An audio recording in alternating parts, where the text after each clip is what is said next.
I forgot what I was going to say. Ah! Brain movements. Vigorous brain movements. We're all feeling the concussions now. It's going to be on our t-shirt. Bring in the cat purrs.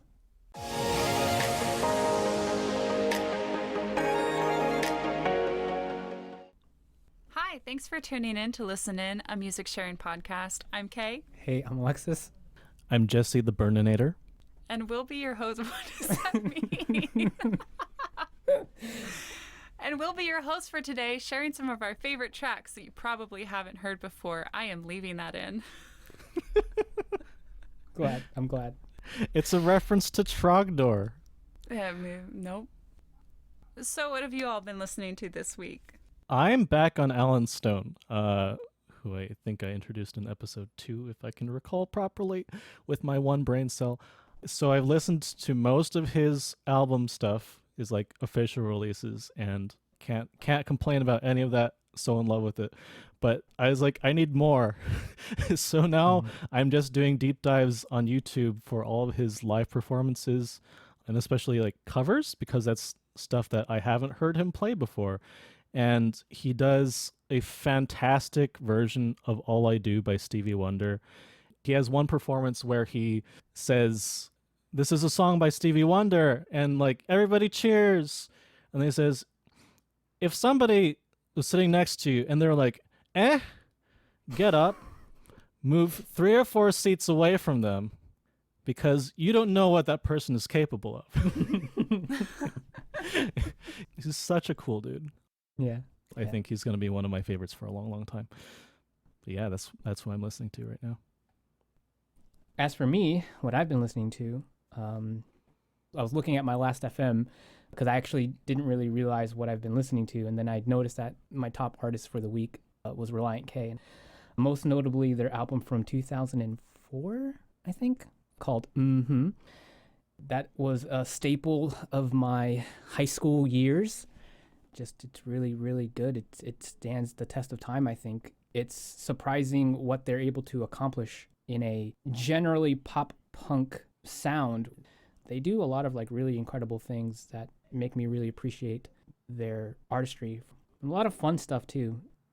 Yeah, just judging by my last FM, which I made in 2006, 17, 18, 19, routine, and here at 30, I'm doing the same old thing.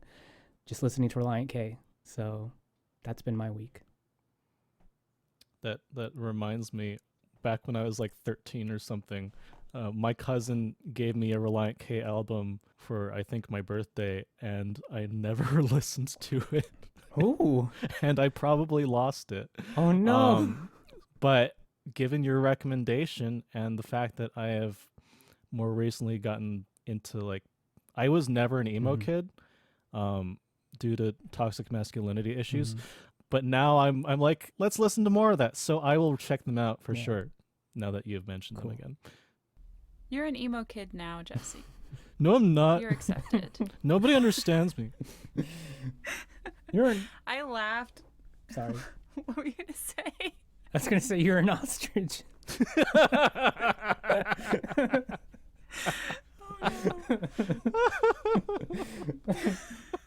No one's going to get that. I love that meme. Yeah, it's good.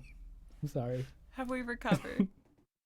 I laughed when you said that you were looking at your last FM, because here I am scrolling through my Spotify recently played, because I'm like, I don't remember anything of the last week.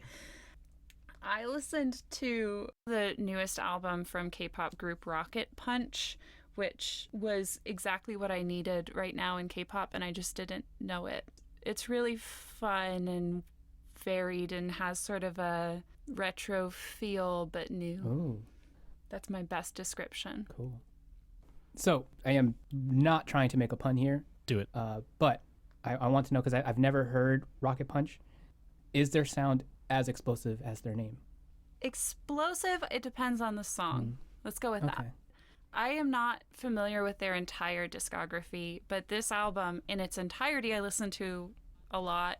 There's not a song on the album that I want to skip, which is saying something for me. It's really varied. Okay, cool. But there are certain times where it feels like they're punching you, yes. Okay. Awesome. I'll check them out. and we'll check out your song. Alexis, you're up first. All right, cool. I noticed last episode I broke my streak of bringing an artist whose name is their first and last name. And this episode continues that trend because even though Arlo Parks sounds like a first and last name, it's actually their stage name. Arlo Parks is a 21-year-old up-and-coming poet and singer-songwriter from London, England. She began releasing music for her debut album back in 2020. And despite the pandemic putting a halt to a lot of the endeavors and momentum of every musician, not just those starting out, she still managed to make a huge splash at the beginning of her career. Her songs received very warm reactions with each release. She's landed the cover of music magazines, nods from big-name artists, and all of this even opened the doors for her to do collaborations with artists that she admires. Now that musicians are steadily getting back out there, Arlo has admitted that she finds in-person appearances feel weird and confessed to feeling more comfortable with interviews through Zoom calls than in person. When opening up about where she is and where she's heading, Arlo said that she wants to enjoy every step of the journey. Aside from her creative ambitions, what I want to highlight is Arlo is someone that is very vocal about mental health, making it not just a big topic of her poetry and her music, but also being an ambassador for CALM, which stands for Campaign Against Living Miserably, a charity organization based in the United Kingdom that runs a free, confidential crisis support helpline whose mission is supporting and lifting up anyone and everyone through the challenges of life. Arlo described what it's like for her to write poetry and songs, saying it all goes into her notebook where she just starts writing and writes the whole thing out in one go. She goes on to elaborate, saying this: "There really isn't a plan, trying to go from here to here to here.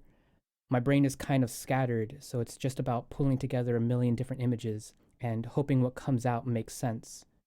I struggle to write about ideas and metaphors, and the reason why I write is because something real is happening, and I need some way to deal with it or process it." This is reflected so clearly on the entirety of her album, which is a collection of very intimate and poignant songs and poems that processes observations, thoughts, feelings, and life experiences. I don't want to give too much away about the song, so let's have a listen to Black Dog from Arlo Parks' debut album, Collapsed in Sunbeams.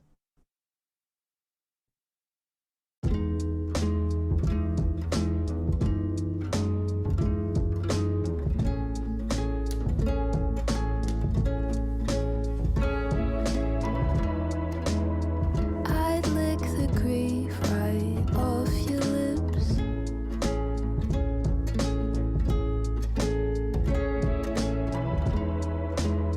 You do your eyes like Robert's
anything to get you out your room.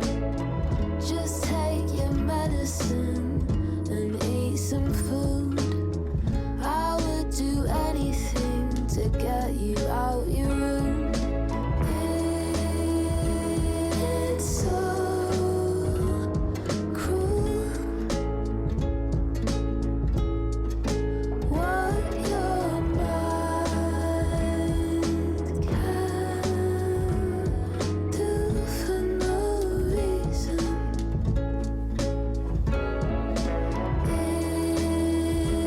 It's so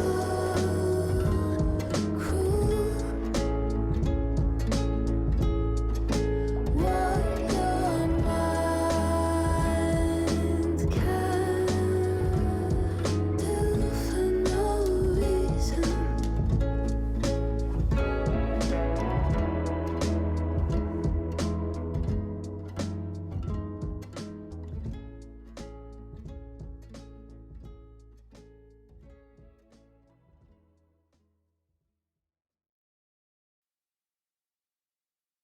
All right. Where do we start with this one? Man, I don't even know. Go ahead, Jesse. I feel so relaxed. It felt almost meditative because we're in that loop instrumentally for most of it, but it was a good sounding loop. It wasn't distracting from the lyrics, but I could kind of just relax and chill out to it, nod my head and listen to what she was saying.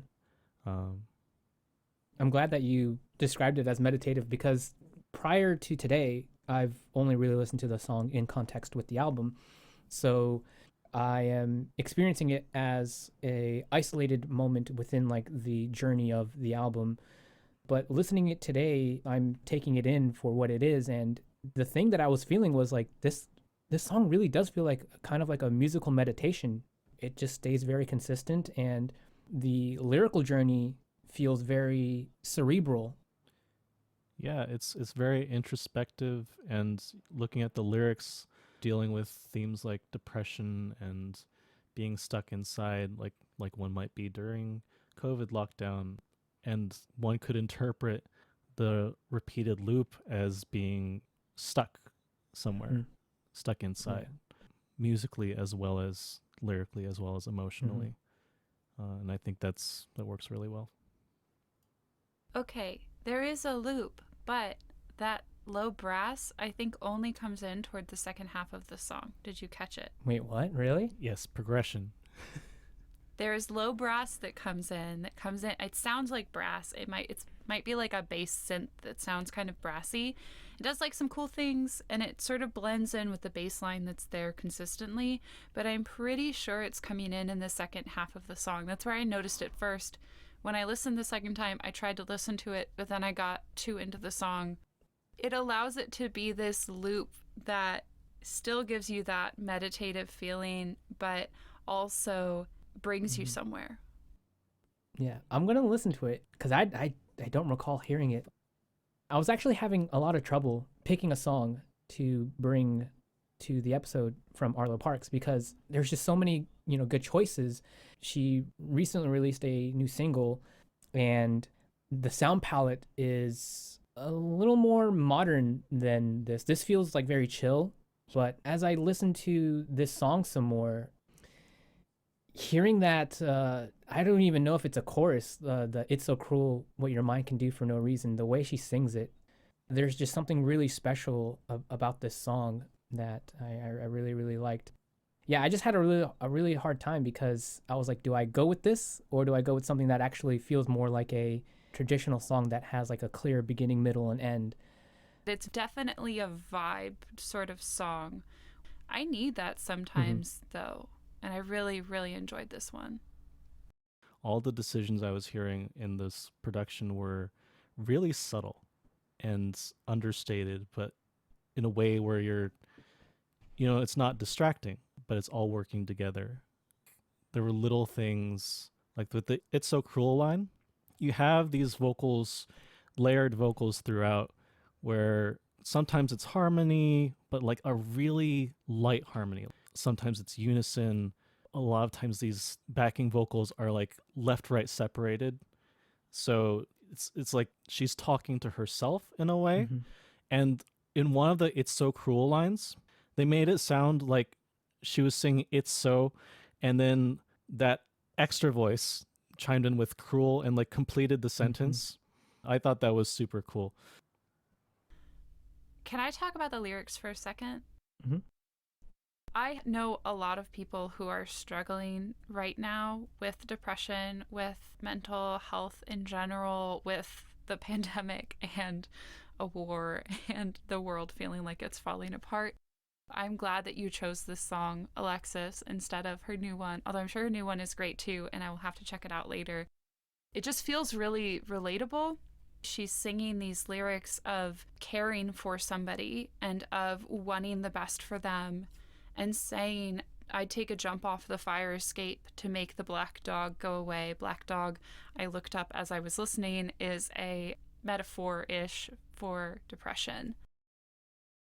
I didn't know that's what Black Dog meant. This song is really special in that how it's showcasing how someone is dealing with not just the person themselves that's dealing with depression, but being a person who is caring for someone with depression and realizing like it's not an easy thing to do. To me, what I was thinking was that the black dog was actually a dog, being a nuisance, and you would do anything for this person who's, stuck inside, and you would like make that black dog go away. Now I'm going to listen to that verse in a completely different light. As you were saying that, and I was looking at the verse itself, I noticed she actually names the friend that she wrote the song about. Even with the lyrics in front of me, that just glazed right past me. I always think it's really interesting when the artist chooses to name the person that inspired the song.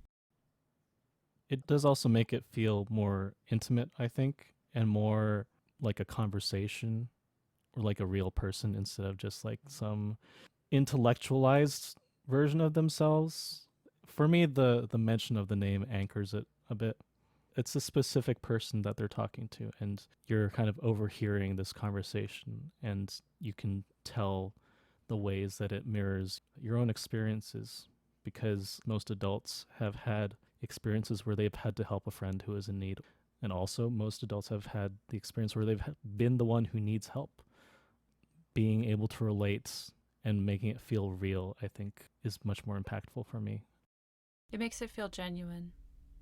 I just loved this, Alexis, and I really, really needed it this week, so thank you. You're welcome. I'm happy to have chosen it and brought it. But yeah, Arlo Parks. She is young. She's doing amazing things. Really beautiful music. Very real, very touching, very relatable. One moment that I want to share from Arlo that I find very sweet is how she recently shared an entry from her journal from when she was 14, where she wrote about thinking of one day unveiling Arlo Parks to the world and how she hopes she can make Arlo Parks her life. And I really think it's possible. Thank you for checking out her music. All right, and I'm going to completely shatter your calm, tranquil catharsis with my song. Apologies. But my song is by Alex Newell, who is a gender nonconforming actor and singer who first got his big break in 2011 as a runner-up on the Glee project and was cast from season 3 through 6 of Glee as Wade Unique Adams, a transgender character who was assigned male at birth. Alex himself goes by any pronouns, and while he sometimes presents as feminine, he identifies as a gay man. More recently, Alex was on the show Zoe's Extraordinary Playlist, which ran for 2 seasons, where he played Mo, a gender-fluid DJ and the protagonist's next-door neighbor. Alex's music is primarily in the dance pop genre and has released 1 EP, 12 singles, and several collaborations with artists and producers such as Clean Bandit, The Knox, Mark Ronson, and Adam Lambert. Alex's dance pop style is often big and energetic, with lyrics that often reflect a self-confidence and assuredness that I wish I had. I find myself listening to them when I need a bit of a pick-me-up, and I don't really dance, but I definitely dance in my head every time I hear Alex's music.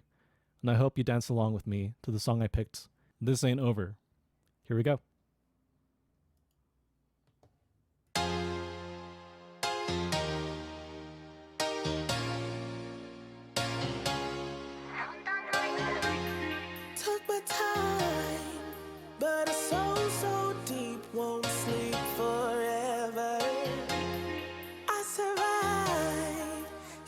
know you don't get no surrender.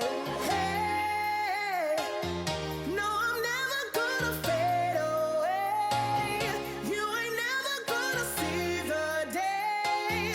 Oh, I won't say that. No doubt you wrote me off long ago, but now I won't give up. This ain't over, over, over. This ain't over, over, over. And each time you let me off, cut the rope, I just come back harder. This ain't over, over, over. This ain't over, over, over.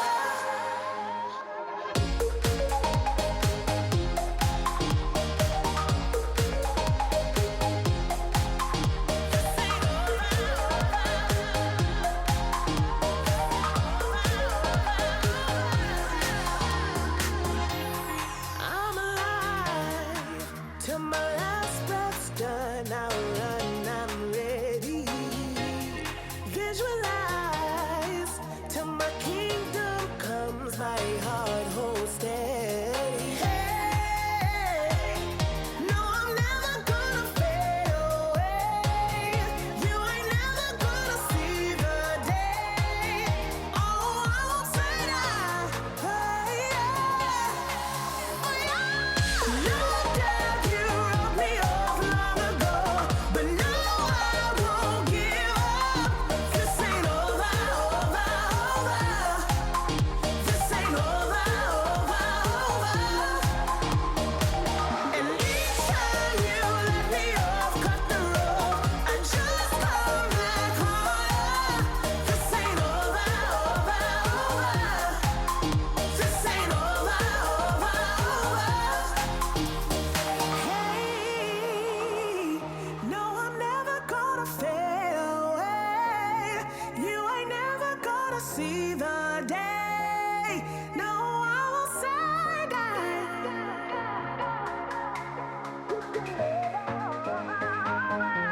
No,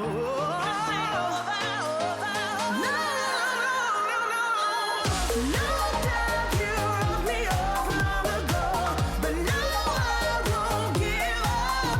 This ain't over, over, over. This ain't over, over, over. And each time you let me off, cut the rope, I just come back harder. This ain't over, over, over. This ain't over, over, over. No, it ain't over.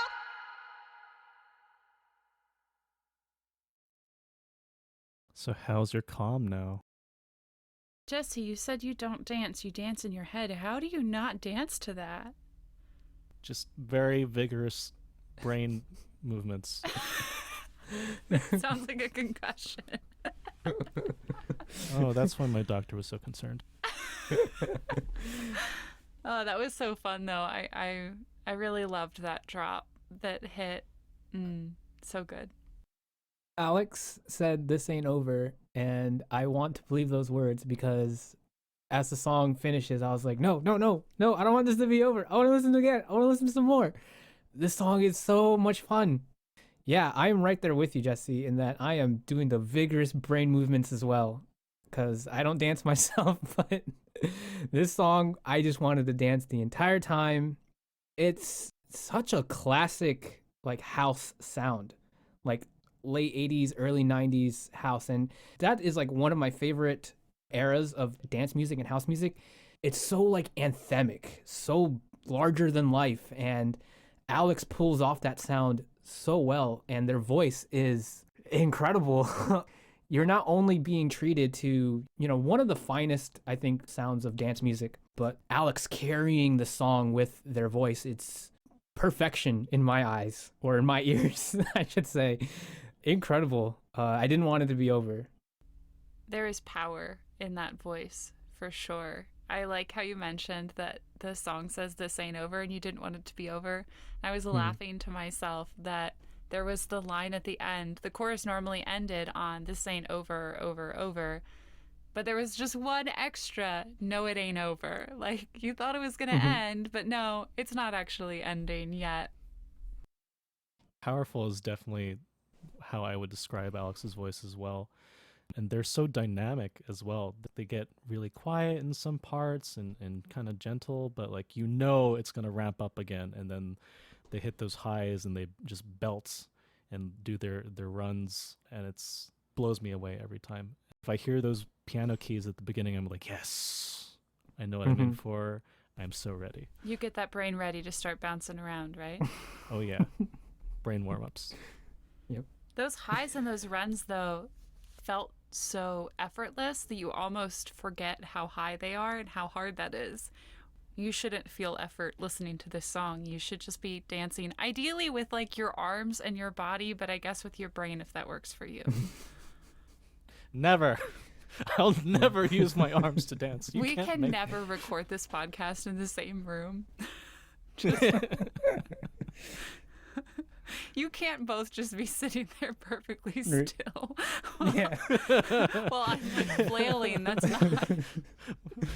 Next season, we're going to implement the cameras. Yeah. Kay's going to be there having a great time and then going to look over at us and we're just mid-concussion. I'm going to like turn off. Mid-concussion. But yeah, oh man. There was that moment in the pre-chorus, the first pre-chorus. I think it was the first pre-chorus. Was it the first pre-chorus or was it the second? No, I think the second pre-chorus. The second time that we get to the pre-chorus, Alex hits that high note like right before the chorus. Like the first time I heard it, I was like, excuse me? Hello? There are these moments that are thrown in there that take you aback as well. We don't get the full instrumentation until the instrumental chorus that happens right after the first chorus, which is the drop. It doesn't show everything it has to offer the first time around. It's incredible. I love this song so much. That drop pays off so well in that second verse when you get a similar sound to what was happening in the drop, sort of twinkling in the background of the production. When I noticed that, it just made me so happy. You get that wow moment at that first drop, like, oh, this is where we were building to. That's where we were going, and what a great choice. But then that wow moment isn't just, okay, we're back to the verse now. It was like, no, we're just gonna keep throwing that at you a little more so you can continue to flail or bounce your brain around in your head, I guess, if that's what you do. I'm never gonna forgive you all for that. Are you talking about like the little popping noises? Like Yeah. Yeah. Popping, I think it's so. sort of like a twinkle in a way. We'll have to agree to disagree. It sounded bubbly to me. Bubbly, That's how I would bubbly's describe it. good. Bubbly, yeah. We'll call it bubbles. Bubbles. Synth bubbles. Yeah. I am immediately in love with the song. I don't know about either of you, but it is instantly going into my shower playlist. This is a shower jam. I'm going to be singing this song at the top of my lungs. It's amazing. So thank you so much for sharing it, because this is like 100% my kind of song. So thank you. I absolutely did not expect you to say shower. I don't know what I like, running or like pump up or wake up in the morning and you're like, this is my shower song. It's my shower jam. You do you. What's your second favorite song from Alex? Oh my god. This is your first. This is so hard. So hard. She has a really good collab with the Knox, Collect My Love, because I love both the Knox and Alex Newell, and I'm like, you're working together. Thank you. More, please. Well, we've been meditative today. We've been dancing in our heads or with our bodies. And I hope now we'll be grooving to the beautiful tones of singer-songwriter Sanjana, an independent artist based in LA. Sanjana grew up between India and California and trained in Hindustani music, a form of Indian classical music, as a kid.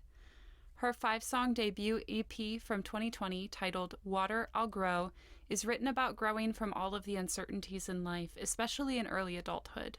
The EP as a whole is a beautiful collection of songs that span many different emotions that I think are really relatable, especially in the past couple of years. But the song we'll listen to today is titled Can I? In an interview, Sanjana shared that she wrote the song as a playful take on the anxiety and overthinking that so many of us experience. I hope you'll like it as much as I do. Let's listen.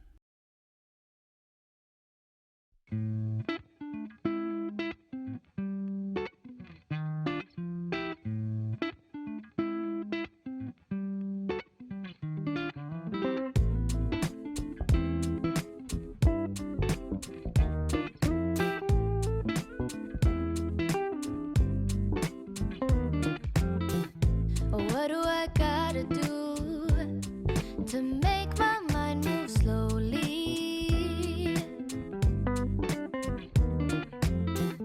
It just picks up the pace. I wish that it had told me. And when I lose my way, I wish I could control it. So what do I gotta do to make sure it won't own me? So heed my only advice, 'cause I'm living it up for tonight. I'm living it up for tonight. Can I be more than what I've been thinking about? Can I live in the moment just for once? Can I be more than what I've been thinking about? Can I live in the moment just for once? What do I gotta do to keep up with the old me? 'Cause I'm not in today. I'm planning out my destiny. And then I find myself caught up in a whirlwind. What do I gotta do? What do I gotta do to make my mind move slowly? Heed my only advice, 'cause I'm living it up for tonight. I'm living it up for tonight. Can I be more than what I've been thinking about? Can I live in the moment just for once? Can I be more than what I've been thinking about? Can I live in the moment just for once? Can I be more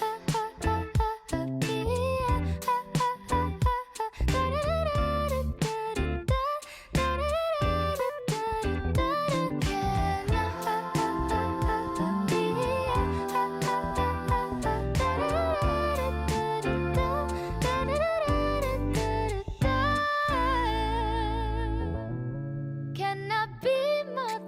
what I've been thinking about? Can I live in the moment just for once? Can I be more than what I've been thinking about?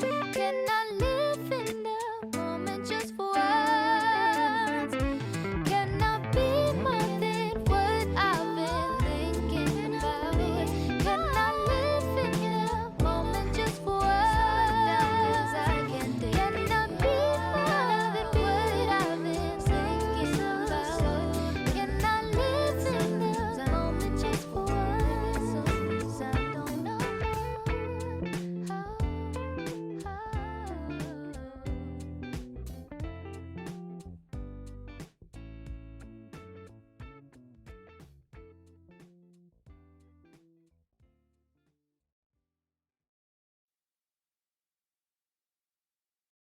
So what'd you think? Did you get your brain bopping a little bit? Oh, yeah. I hope that bassist was getting paid extra because they were doing work. So funky. So funky. Some brain bopping bass. Brain bopping bass. Indeed. You said that they were trained in Hindustani music? Mm-hmm. That got me really excited because I really enjoy Hindustani music that I've heard. I felt a little tricked at first, but I got over that within like 3 seconds because I was just bopping out so much. Although I do think I heard a little bit of that influence during the scat bridge. Her voice for most of the song sounds like a little darker in the inflection, kind of like a little smoky, although there's like a little bit of that cleaner, brighter sound on her highs. When she gets to that scat bridge, it just really gets a lot brighter, a little thinner, and that's something that you will hear more in Hindustani female singing a lot of times. Yeah, I was similarly expecting some Hindustani music as well. I was like, okay, I'm on board for this because I love Hindustani music too, despite not getting that. I still really enjoyed this a lot. The funkiness at the very beginning, I'm not sure if your mind went to the same place, but the funkiness that was happening like at the beginning and just pretty much throughout the entirety of the song, a lot of like the bass riffs and the guitar licks that were happening, it made me think of Café LeBlanc. Just reminds me of like a lot of the stuff that I hear from the Persona 5 soundtrack. Whoever mixed this, hats off to them, because everything sounds so perfectly placed, and especially at the very end, the last chorus where we're getting just so many harmonies.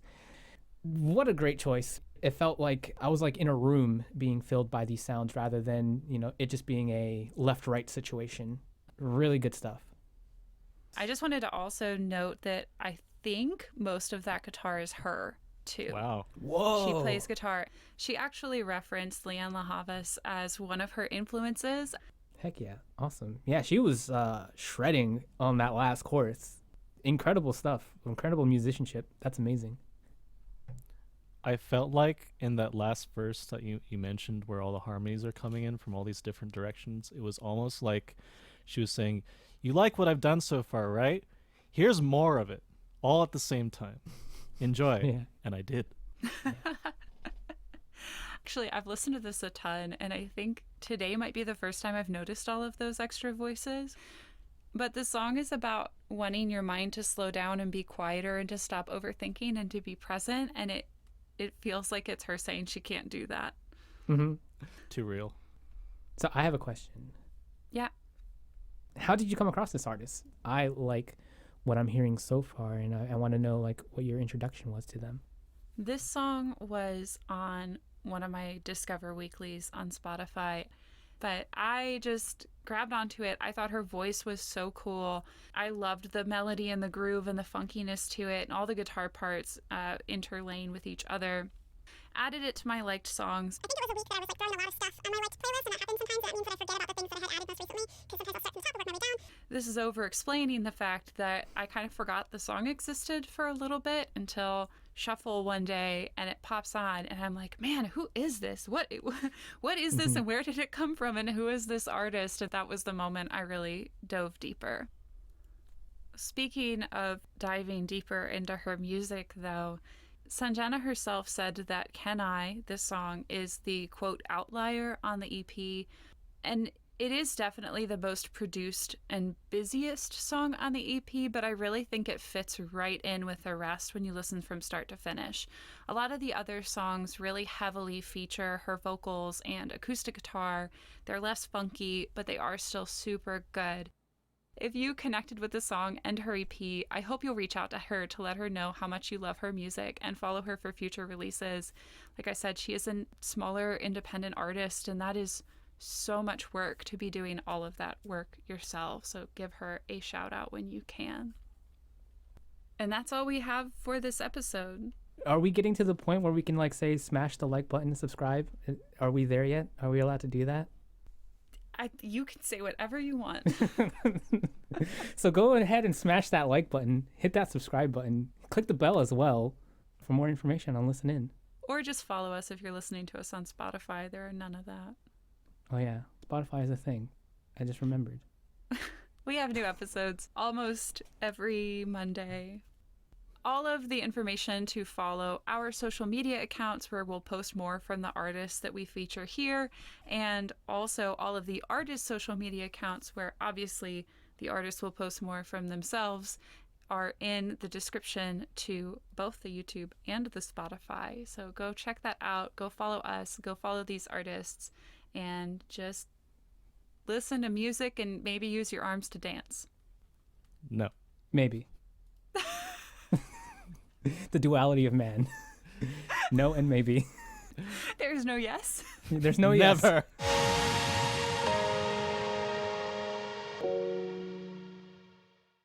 All right, I can sing the Trogdor song now. And check my levels. Here we go. Trogdor! Trogdor! Trogdor was a man. 2 hours later. Trogdor. The Burninator. Trogdor. Are you done? Yes. It's coming back to me now. Thank you for that beautiful rendition so that I could remember that that meme existed. Ye Olde Internetz. Bless them. Badger, badger, badger, badger, badger, badger, badger, badger. Mushroom, mushroom.